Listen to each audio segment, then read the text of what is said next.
Ким жакында эле үйлөнсө, анда ал согушка барбасын. Анын мойнуна эч нерсе жүктөлбөсүн. Ал өз үйүндө 1 жыл бош болуп, алган аялынын көңүлүн ачсын.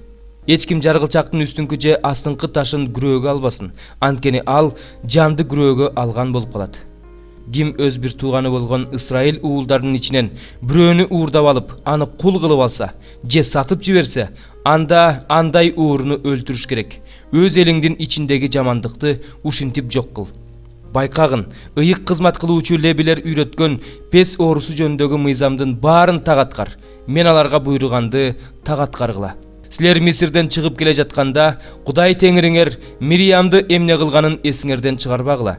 Эгерде сен жакыныңа карызга бир нерсе берсең, анын үйүнө күрөө алыш үчүн кирбе. Сыртта тура турсаң, сен карыз берген киши күрөөсүн сыртка алып чыгып берет.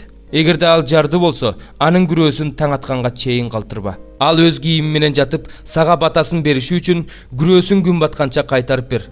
Кудай Теңириң муну сага адилеттик катары эсептейт.